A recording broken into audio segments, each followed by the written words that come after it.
Hello बच्चों, जैसा कि हमने पिछले वीडियो में फिरोज़ तुगलक की गृह नीति के बारे में बात की थी और गृह नीति में हमने उसकी वज़ीर की शक्ति का विकास और दूसरा उसके राजस्व व्यवस्था में दोषों के बारे में भी हमने चर्चा की थी। आज हम उसकी गृह नीति को ही लेकर के उसकी जो सिंचाई को जो उसने प्रोत्साहन दिया उसके बारे में पढ़ते हैं। कृषि को प्रोत्साहन देने के उद्देश्य से नहरों का निर्माण करवा के सिंचाई के साधनों का विकास करना फिरोज की सबसे महत्वपूर्ण एवं लाभदायक देन मानी जाती है। किसकी? कौन सी चीज? कृषि को प्रोत्साहन देने के उद्देश्य से नहरों का निर्माण करवा के सिंचाई के साधनों का विकास करना फिरोज की सबसे महत्वपूर्ण एवं लाभदायक देन मानी जाती है। उसकी आज्ञा से 5 बड़ी नहरें खोदी गई। सबसे महत्वपूर्ण नहर यमुना नदी से हिसार वाली थी, जो लगभग 150 मील लंबी थी। दूसरी नहर जो 96 मील लंबी थी, सतलज से घग्गर तक जाती थी। तीसरी नहर मंडवी और सिरमौर की पहाड़ियों से हांसी तक बनाई गई थी। चौथी घग्गर से नवस्थापित नगर फिरोजाबाद और 5वीं यमुना से फिरोजाबाद तक पहुंचती थी। फरिश्ता लिखता है कि सिंचाई की सुविधा के लिए फिरोज ने अन्य नदियों पर 50 बांध भी बनवाए तथा तालाबों का निर्माण करवाया। सिंचाई तथा यात्रियों की सुविधा के लिए 160 कुएं भी खुदवाए गए। इन नहरों के परिणाम स्वरूप सैकड़ों वर्ग मील क्षेत्र को सिंचाई की सुविधा उपलब्ध हो गई। नहरों के आसपास नई बस्तियां बस गई। नहरी क्षेत्रों में सुल्तान ने किसानों को गेहूं, गन्ना, मसूर आदि उत्तम फसलों को बोने और फलों के पेड़ लगाने का अनुरोध किया। सार्वजनिक निर्माण कार्य। यदि इतिहासकार फरिश्ता का विश्वास किया जाए तो फिरोज को सार्वजनिक उपयोगिता के भवन बनवाने में गहरी रुचि थी। अपने शासनकाल में उसने 40 मस्जिदों, 30 विद्यालयों, 20 महलों, 100 सरायों, 300 नगरों, 100 अस्पतालों, 5 मकबरों, 100 सार्वजनिक स्नान गृहों तथा 15 पुलों का निर्माण करवाया। फरिश्ता के आंकड़े अतिशयोक्तिपूर्ण है, परंतु इतना सही है कि उसने फिरोजाबाद, दिल्ली में कोटला फिरोज शाह, फतेहाबाद, हिसार, जौनपुर और बदायूं के निकट फिरोजपुर आदि नगरों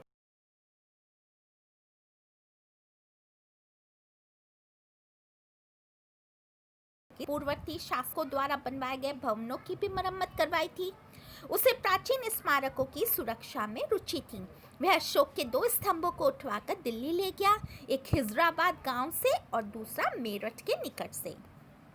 अब हम बच्चों उसके न्याय तथा परोपकारी कार्य पर बात करते हैं। फिरोज की न्याय व्यवस्था इस्लाम के कानून पर आधारित थी। न्याय तथा धर्म विभाग के सभी पद उलेमा वर्ग के लिए सुरक्षित रखे गए और पूर्ववर्ती सुल्तानों द्वारा छीने गए उनके विशेषाधिकारों को पुनः बहाल किया गया। मुसलमानों के लिए कठोर दंड विधान के स्थान पर उदार दंड विधान बनाया गया, जबकि हिंदुओं के लिए पहले का कठोर दंड विधान जारी रखा गया। राजधानी में मुख्य काजी नियुक्त किया गया तथा उसकी अधीनता में प्रांतीय राजधानियों तथा प्रमुख नगरों में सहायक काजियों को नियुक्त किया गया। सच्चाई जानने के लिए अपराधियों को दी जाने वाली शारीरिक यातनाओं को सुल्तान ने बंद करवा दिया। फिरोज को परोपकारिक कार्यों में भी रुचि थी। उसने बेकार मुसलमानों के लिए एक रोजगार दफ्तर खोला और उसके संचालन के लिए अधिकारी नियुक्त किया। इस दफ्तर में बेकार लोगों का नाम लिखा जाता था और उन्हें उनकी योग्यता अनुसार काम दिलवाने में मदद की जाती थी।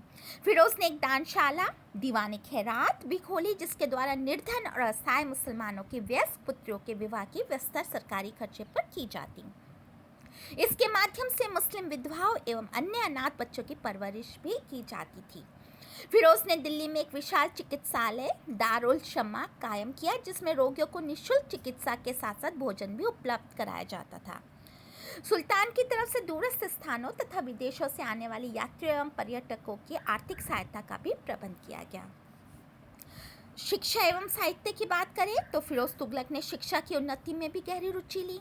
उसने अनेक पाठशालाओं, विद्यालयों और मठों की स्थापना की और उनमें विद्वान लोगों को नियुक्त किया। शिक्षण संस्थाओं को सरकार की तरफ से नियमित अनुदान देने का योग्य विद्यार्थियों को छात्रवृत्ति देने की भी व्यवस्था की गई। शिक्षकों को उचित धर्मस्व प्रदान किए गए। फिरोज ने विद्वानों तथा साहित्यकारों को भी संरक्षण प्रदान किया। सुल्तान को इतिहास में विशेष रुचि थी। बर्नी और शमशेर सिराज अफीफ दोनों ने अपने ऐतिहासिक ग्रंथ उसी के संरक्षण में लिखे थे। फिरोज ने भारतीय दर्शन तथा नक्षत्र ज्ञान से संबंधित कुछ संस्कृत ग्रंथों का फारसी भाषा में अनुवाद भी करवाया, जिनमें से एक का नाम दलायले फिरोज शाही रखा। फिरोज स्वयं भी अच्छा लेखक था और अपना आत्मचरित फितुअते फिरोज शाही स्वयं ने लिखा था। फिरोज की रुचि तथा राष्ट्र के संरक्षण से फारसी भाषा के साहित्य को बहुत प्रोत्साहन मिला और इस्लामी धर्म ग्रंथों, कानूनों आदि पर अनेक ग्रंथ लिखे गए। परंतु इस युग के अधिकांश लेखकों की दृष्टि संकीर्ण धर्मांतर से दूषित थी। दास प्रथा की अगर बात करें तो फिरोज को बहुत बड़ी संख्या में दासों को रखने का शौक था, इसलिए उसके शासनकाल में दास प्रथा को विशेष प्रोत्साहन मिला। फिरोज ने अपने प्रांतीय अधिकारियों को उसके पास दास भिजवाने का स्थायी आदेश दे रखा था। परिणाम स्वरूप उसके निजी दासों की संख्या बढ़ते बढ़ते 1,80,000 तक पहुंच गई। इन दासों की देखभाल के लिए उसे एक पृथक विभाग तथा अधिकारी नियुक्त करना पड़ा। 40,000 दास तो शाही महल में सुल्तान की सेवा के लिए नियुक्त किए गए थे। शेष गुलामों को विभिन्न प्रांतों में नियुक्त किया गया और प्रांतीय अधिकारी को उनकी शिक्षा, सैन्य प्रशिक्षण तथा पालन पोषण का उचित प्रबंध करने को कहा गया। फिरोज का ये शौक सल्तनत को बहुत महंगा पड़ा। आय का एक बहुत बड़ा भाग इन दासों पर व्यय होने लगा और धीरे धीरे इन दासों ने शासन में हस्तक्षेप करना भी शुरू कर दिया। इसलिए बहुत से विद्वानों का मानना है कि दिल्ली सल्तनत के विघटन में इस दास प्रथा का भी सहयोग रहा होगा। सेना सुल्तान फिरोज एक योग्य सेना नायक नहीं था, अतः वह सैन्य संगठन को सुधारने की तरफ ध्यान नहीं दे पाया। अलाउद्दीन ने एक स्थायी सेना कायम की थी, परंतु फिरोज के समय में पुनः सामंती ढांचे पर सेना का संगठन किया गया।